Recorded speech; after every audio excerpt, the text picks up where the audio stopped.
Olá, comunidade querida do canal da ABPE. Esse programa também é retransmitido pelo Paz e Bem. Eu sou Carla Pavão e hoje nós, com muita alegria, recebemos aqui o Lindenberg Castro. Ele é licenciado em Filosofia e Pedagogia, é mestre em Ensino de Filosofia, professor da Rede Estadual do Ceará, psicanalista e fundador do IFEHP, né, que é o Instituto de Filosofia Espírita Herculano Pires. Eu não sei se eles falam isso de alguma outra forma, ele vai contar para a gente.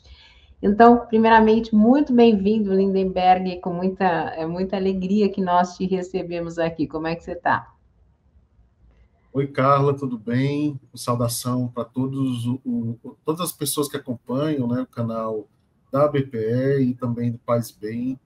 E quero agradecer a você pelo convite desde já e dizer que eu estou muito feliz de estar aqui e poder compartilhar um pouquinho das nossas ideias, da história do IFEP, enfim. Então, muito obrigado e já deixo aqui um abraço para você, para a Dora, para o Maurício, enfim. Legal, obrigada. Aliás, essa iniciativa desse programa, né, partiu da Dora e do Maurício, para a gente justamente dar vozes, né, para todo esse trabalho que é feito dentro do espiritismo progressista, para nós também nos aproximarmos, né, um dos outros um pouquinho mais. A gente acaba assistindo muito nas redes, mas não tem esse bate-papo. Então, eu queria começar falando sobre história, né? Conta um pouquinho da história da criação desse coletivo aí que você pertence. E depois eu vou fazer outras perguntas. Ótimo. O surgimento do IFEP, que começou como IFPEC, Instituto de Filosofia Espírita do Ceará, ele está muito ligado com a pedagogia espírita. Porque, à época, em 2007, eu e um pequeno grupo de pessoas com 20 e poucos anos, 23, 24, enfim, a gente tinha muita inquietação de estudar o espiritismo numa vertente que não víamos dentro do centro espírita. Então, a gente estranhava muito que certos temas não adentravam a casa espírita, certos autores não adentravam a casa espírita. Então, nós fundamos um grupo de estudos que até então não havia denominação. Era um grupo livre que funcionava dentro de um centro espírita.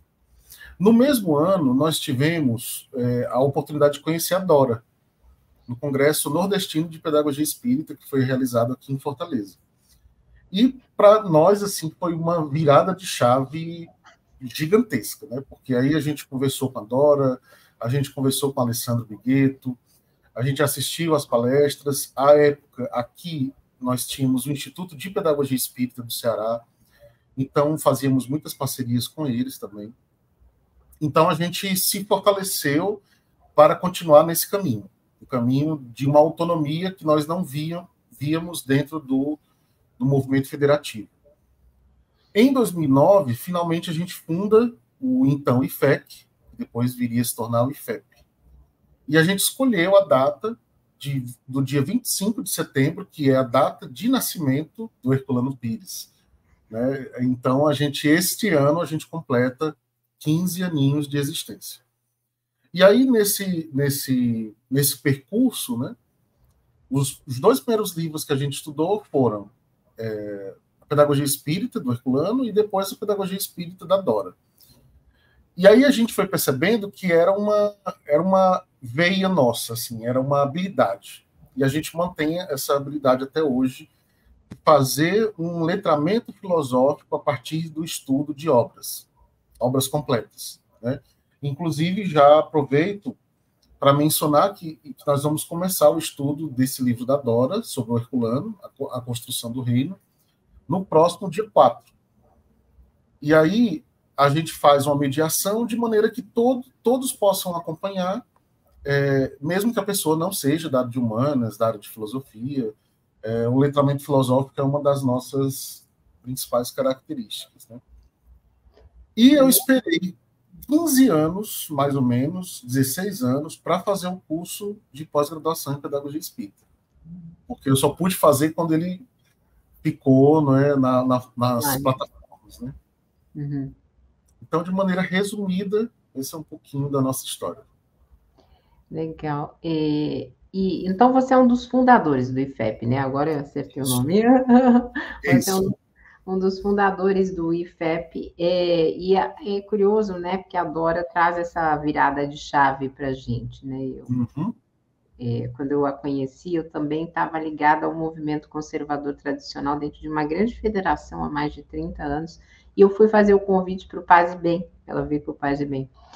E a partir disso eu também comecei a ver tudo bastante diferente e acabei ficando por outros caminhos, inclusive mediúnicos. Então ela tem essa, é, essa coisa de fazer, de despertar consciências, né? Uhum. Então Sim. é muito legal. Eu queria que você dissesse para a gente um pouquinho o que você entende sobre espiritismo progressista. Como é que você vê? O que é espiritismo progressista aí para você? Então, esse termo, quando ele se popularizou, né, a partir da pandemia, gerou um debate dentro dos coletivos, porque haviam pessoas que concordavam, havia pessoas que discordavam, havia pessoas que diziam que era uma redundância, uma vez que o progressismo está na raiz do espiritismo, enfim. Mas esse termo, ele já foi utilizado bem antes por Humberto Mariotti, por Herculano Pires, né? Então, assim, não é algo completamente novo. Eu penso que o momento histórico em que nós estamos que era novo, né? Mas esses pensadores que construíram uma pequena tradição socialista e progressista dentro do movimento espírita, eles já entendiam dessa maneira. Então, na visão, pegando a visão dos dois e também o que eu penso, né, uma visão progressista é uma visão aliada da ciência.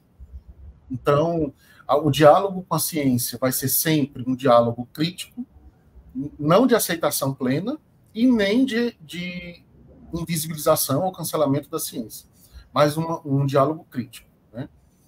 É uma visão que não prescinde da filosofia, ou ampliando até, né, da área de humanas, de maneira geral, porque normalmente quando a gente fala em ciência, a gente pensa nas ciências duras, tradicionais, né, a física, a química, etc. Mas a área de humanas é um corpo científico gigantesco. Então a gente tem aí sociologia, filosofia, antropologia, pedagogia, etc. Então é uma visão que vai estar sempre em diálogo também com a área de humanas.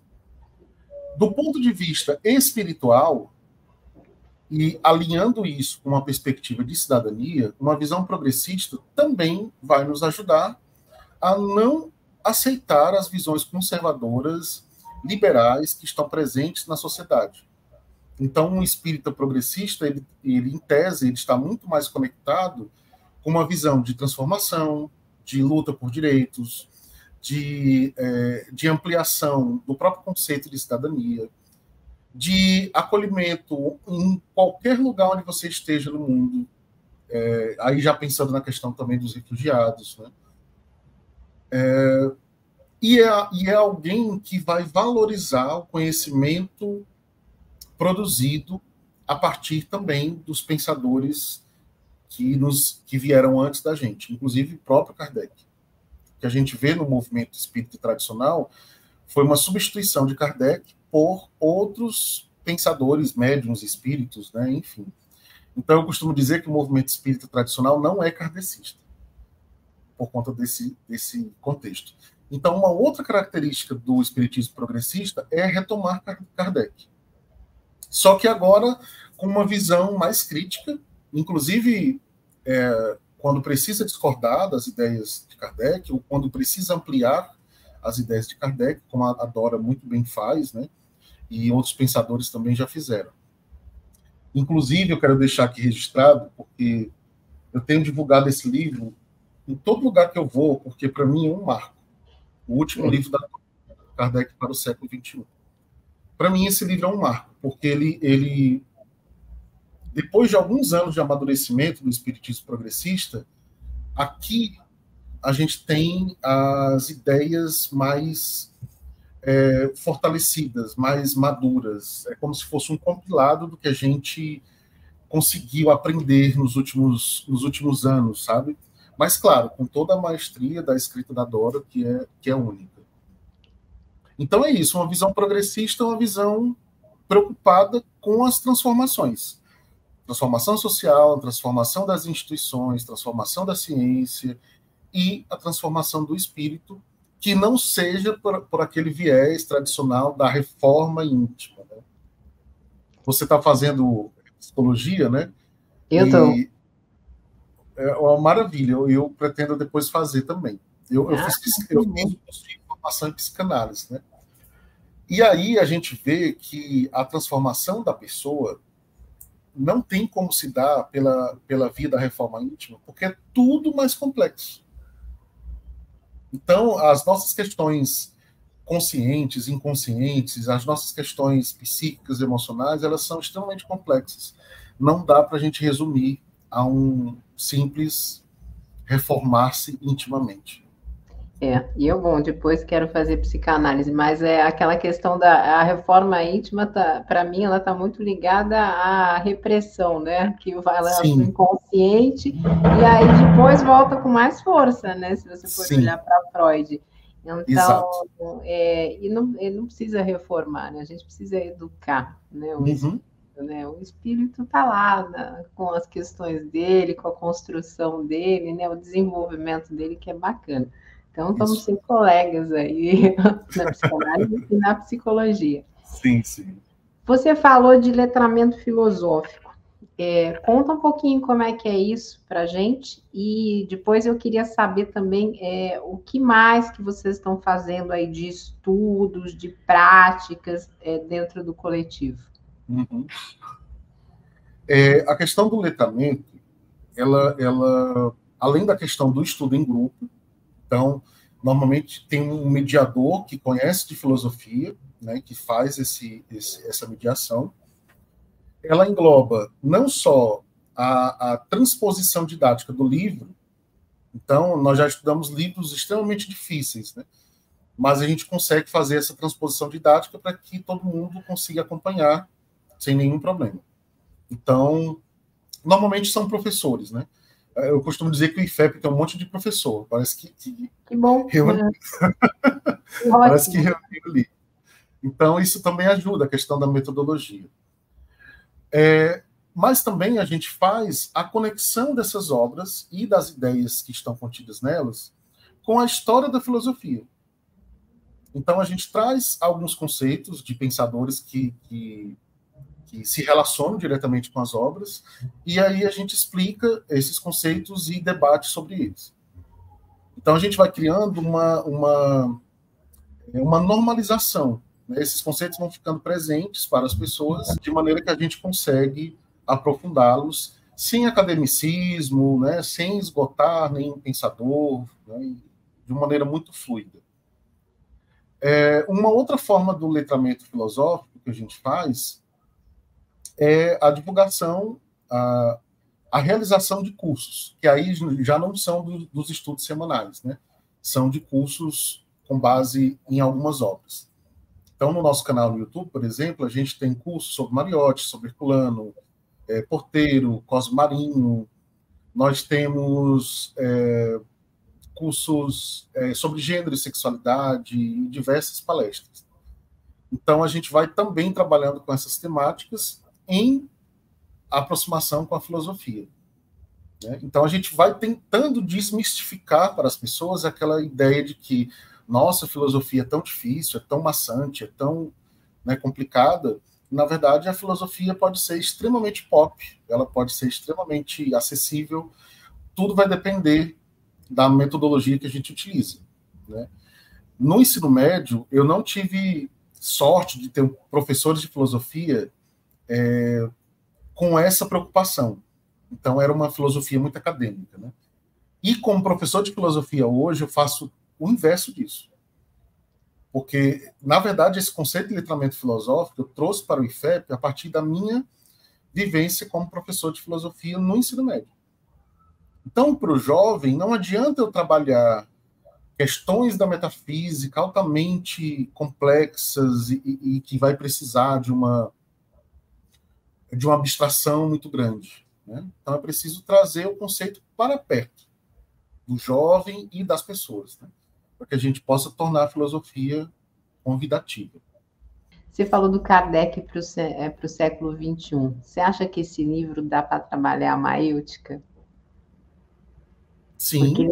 ele é todo em perguntas, né? E assim, eu não sei se você já pensou Sim. nessa coisa, porque para mim, quando eu estou lendo, né, o Kardec para o século XXI, vem muito essa coisa de despertar a maêutica. Mas continua, Lindenberg, o que você ia contar para a gente? Mas é isso mesmo. Eu gosto muito dessa metodologia de textos que começam com perguntas. Porque de antemão a gente já começa a pensar da leitura. E a gente vai complementando com a leitura aquilo que a pergunta já disparou. Né? A segunda pergunta que você fez, só me relembra, por favor. Sobre os tipos de estudos, né, além do letramento filosófico, que já é um grande projeto que vocês estão desenvolvendo, se vocês têm prática mediúnica, se a prática é mais nesse sentido conceitual, enfim, como é que vocês trabalham lá no IFEP, fora as palestras do YouTube? Pronto. Nós temos um grupo que, nesse momento, ele está parado, está de recesso, tá? Mas nós temos um grupo que a gente chama de pesquisa mediúnica.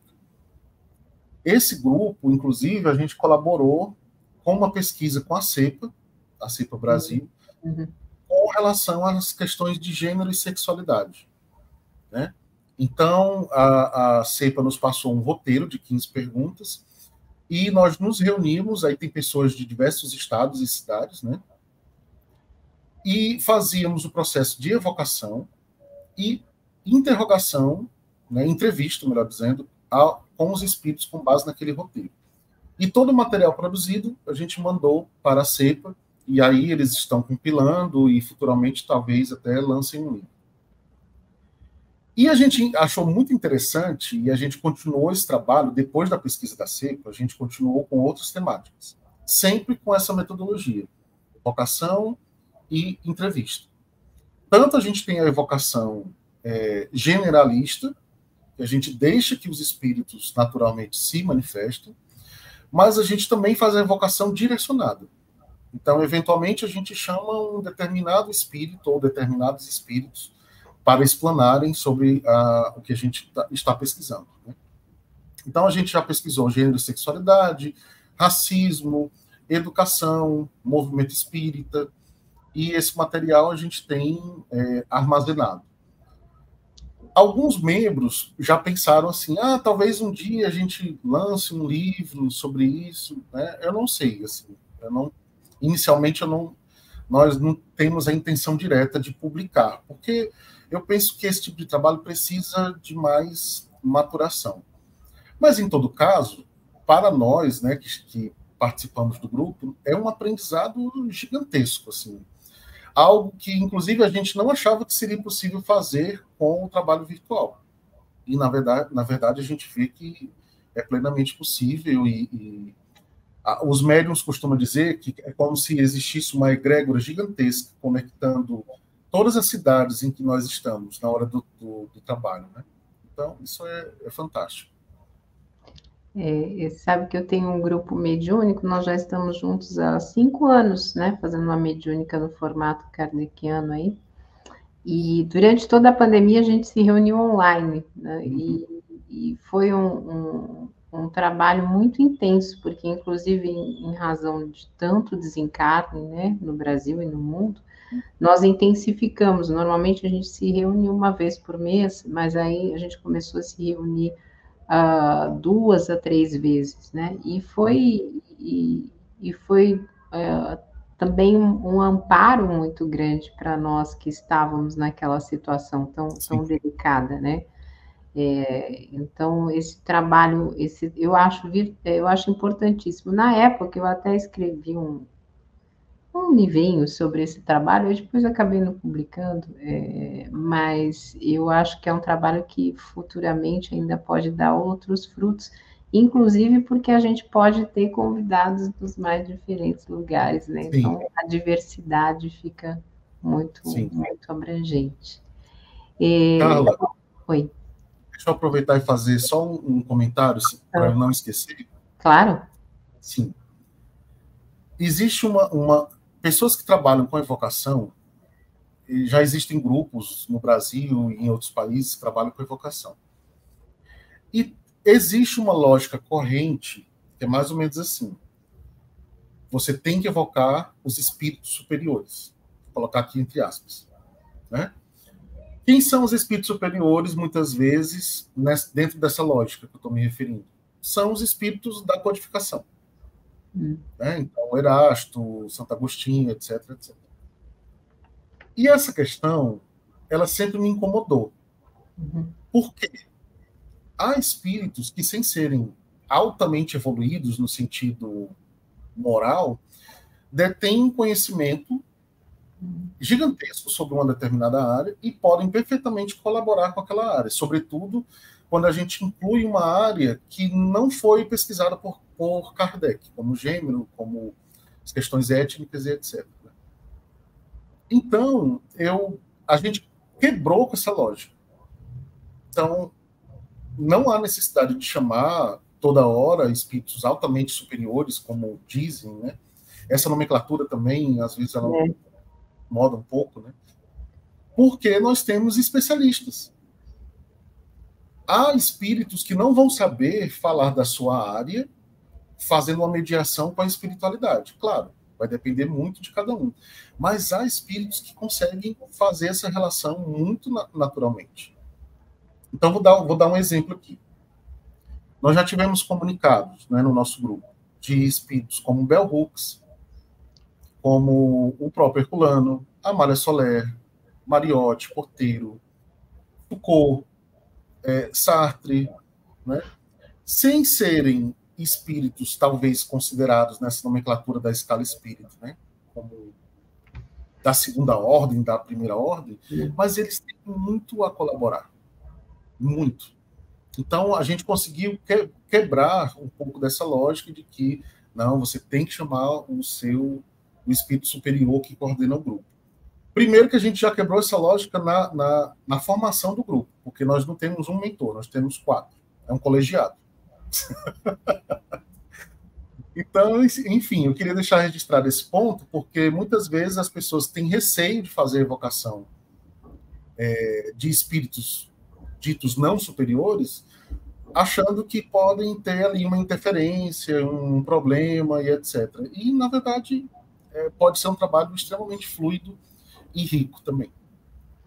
Eu concordo e partilho dessa sua preocupação. Nós também temos uma preocupação de que essa mediúnica tenha um caráter interreligioso. Então, a gente recebe espíritos elevados e guias espirituais e, por que não, espíritos em sofrimento das mais diferentes espiritualidades, né? Porque a gente precisa dessa partilha, né, que é tão importante do lado de lá. E então isso tem sido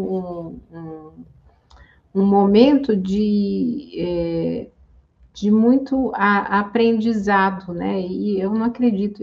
Aliás, os espíritos mais elevados eu nem costumo evocar, eles vêm naturalmente, né? A gente também já tem o Herculano lá e alguns outros, mas eu deixo que eles se manifestem naturalmente, porque eu acho que o interesse do nosso grupo está justamente neste suposto comum, né? Que é tão rico. Sim. Né? E muitas vezes também o espírito em sofrimento, embora ele não esteja num estágio mais equilibrado, ele acaba nos trazendo questões da vida dele que são um verdadeiro estudo psicológico, né? E do espírito nesse estado. Então, a gente acaba seguindo meio que uma lógica meio mais libertária, assim, de trabalho. Mas eu achei interessantíssimo esse letramento filosófico, ele faz parte da sessão mediúnica? Vocês estudam algum texto? Como é que é? A gente estuda a produção psicográfica. E aí, quando tem um conceito mais específico, né, então a gente conversa sobre aquele conceito para entender o porquê que o espírito aplicou naquele texto. Mas a gente faz um estudo da produção mesmo escrita. Legal. Outra coisa, eu vi que você gravou aí para o TikTok falando sobre a pedagogia espírita, a BPE comentou que só depois de vários anos é que você pôde fazer, porque não era um curso presencial, né? Depois que se tornou online. E você é professor. E eu queria que você contasse para a gente um pouquinho como é que você está vendo essa questão de uma juventude espírita. Será que é possível a gente ter uma juventude espírita progressista? Eu penso que é plenamente possível, porque as ideias progressistas elas se relacionam naturalmente com os gostos e os interesses da juventude. Então, todas essas temáticas que a gente vê os coletivos trabalhando, gênero, sexualidade, racismo, cultura antirracista, diversidade em geral, diversidade cultural, etc., os jovens adoram esses temas. Né? Só que nos falta ainda desenvolver uma metodologia que seja diferente daquela que o jovem já experimenta no movimento espírita tradicional. Porque com qualquer grupo de mocidade que você conversar, você vai ver ali as mesmas queixas dos jovens. A gente não consegue trabalhar alguns temas. A gente não tem tanta autonomia. A gente queria fazer um curso, não foi autorizado. Porque tem aquela lógica de que o jovem precisa ser o tempo inteiro monitorado. Né? Então, ou a gente acredita no protagonismo juvenil, de fato, ou então a gente vai ficar ainda com esses modelos arcaicos e anacrônicos, né, que a gente vê dentro do movimento espírita tradicional. Inclusive, a juventude está deixando mesmo, né? Assim como houve um esvaziamento dos centros espíritas após a pandemia, a juventude também está indo, porque ela não está encontrando ali o seu interesse. Né? Mas, ao mesmo tempo, qual é a minha preocupação? Por que nós vamos fazer? Qual o objetivo de fazer uma juventude espírita progressista? Sabe? Porque o meu receio é uma tentativa de fazer uma continuidade, é uma tentativa de fazer futuro jovens espíritas que continuem o trabalho. Se for isso, tem que ter muita cautela para a gente não passar por cima da autonomia dos jovens em prol de um projeto de formação visando o proselitismo, visando adeptos, né? Quer dizer, como eu falei no vídeo, me parece muito mais importante que esses jovens, a gente possa ajudá-los a que eles desenvolvam um senso crítico e estejam engajados com a transformação da sociedade, do que simplesmente eles se dizerem espíritas. Então, alguns colegas às vezes colocam as experiências das igrejas neopentecostais, do movimento católico, como exemplos a serem seguidos. Mas esses grupos, eles têm um objetivo completamente diferente do nosso. Então, ali fica, salvo as raras exceções, né, ali fica claro um processo de formação para que esses jovens sigam aquela religião. Então, a gente precisa se perguntar, a gente quer isso também? Porque o meu receio é que a gente caia numa armadilha, sabe, Carla? Caia naquela armadilha de vamos trazer os jovens e vamos formá-los. Aí, daqui a pouco, a gente está fazendo a mesma coisa do movimento tradicional, sabe? Então, se vamos pensar numa juventude progressista, a gente tem que pensar metodologia, a gente tem que pensar objetivos. A gente já tem a pedagogia espírita completamente disponível para apoiar nesse projeto. E muito me espanta, sendo bem sincero com você, com quem está nos assistindo, muito me espanta que o movimento progressista ainda, em geral, não conheça a pedagogia espírita. Sabe? Então, é muito preocupante. Eu participo com a Dora de um grupo, determinado grupo, e estava um debate sobre isso essa semana. E tanto eu como ela falamos da pedagogia espírita no debate. O silêncio foi sepulcral dentro. Então, a gente ficou pensando, ou as pessoas não conhecem, ou elas ainda têm muita má vontade com a proposta da pedagogia espírita. Então, temos temos a experiência de professores, a necessidade de desenvolver uma metodologia adequada e utilizar a pedagogia espírita que está disponível para nós aí, em tantas obras e professores que conhecem. Né? Sim. Eu acho que mais do que formado, que ter uma continuidade no movimento, a gente poderia, né, olhar para a questão mesmo de saúde mental desses jovens, né? Vai ser lançado agora um livro, eu não lembro muito bem o nome agora, nessa segunda-feira, que vai falar sobre essa questão de principalmente de 10 a 14 anos, o quanto, né, eles estão afetados pelas telas, a saúde mental. Então, assim, talvez, né, a gente possa, com a pedagogia espírita e com trazendo essa juventude, dar acolhimento e amparo, né, que, na minha humilde visão, seria o primeiro passo, né, evitando questões muito mais duras, né, posteriormente, né, porque a pessoa que se sente acolhida em um grupo, agora, em termos de psicologia do desenvolvimento, a autonomia é fundamental, porque na adolescência o jovem está justamente treinando, né, para essa autonomia, para essa criticidade, e nós, como um movimento progressista e ligados à BPE, nós temos que ouvir, né? Ouvir e permitir que isso se manifeste, né, nesses jovens, até para aprender também, né? A gente tem muito a aprender com eles, lembrando que o espírito não é jovem necessariamente, né? A gente está falando de mais do que o corpo. Então, eu particularmente nessa minha experiência de volta à sala de aula com muitos jovens, tem sido bastante gratificante ver os posicionamentos dele, você já trabalha com eles, sim. Então seria também uma troca, né, para nós, que estamos aí já há algum tempo nesta encarnação dentro do movimento espírita. Sim, sim. Bom, o papo está ótimo, mas eu queria aí pedir para você, assim, que você fale o que mais você quiser falar, e depois a gente já vai para as considerações finais, mas deixar aberto esse último momento aí para você se expressar livremente, Lindenberg. Eu queria falar mais uma questão ainda sobre essa proposta, né? Nem proposta ainda, mas o assunto, né? Da juventude espírita progressista. Duas coisas que eu queria deixar aqui, compartilhar com todos que estamos assistindo. Eu não acredito mais em nenhum projeto de educação que não seja libertador. Então, se é para a gente reproduzir uma educação bancária, que o movimento espírita tradicional faz muito bem, eu sempre falei dessa questão. O movimento espírita tradicional, ele adotou a educação bancária em tudo.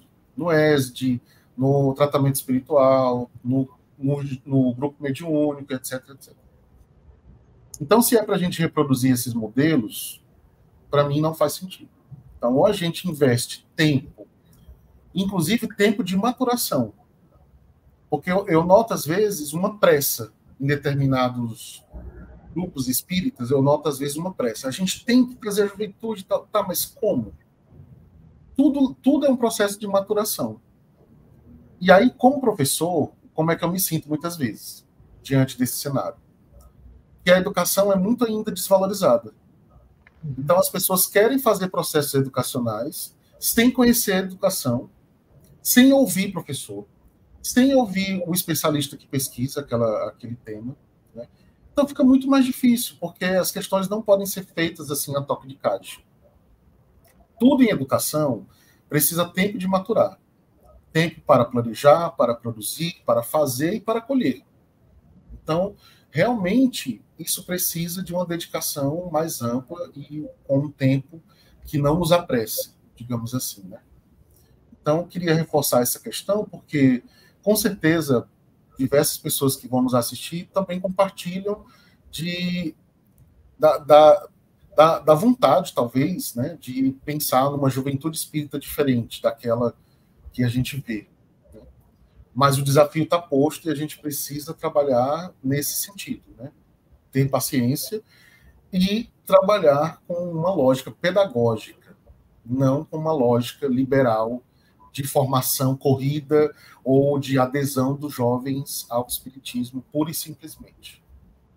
Então, esse é o recado que eu gostaria de deixar para o final. Legal. Então, muito obrigada. Foi uma conversa muito, muito agradável, muito rica em conteúdo. E eu queria deixar o meu beijo grande e futuramente a gente volta aí a conversar. Quem sabe a gente tem mais novidades nesse pensamento sobre os jovens, né? Obrigada, Lindomere. Estamos à disposição. Grande beijo para você, obrigado pelo convite e um abraço a todos e todas que nos assistiram. Obrigada, um beijo.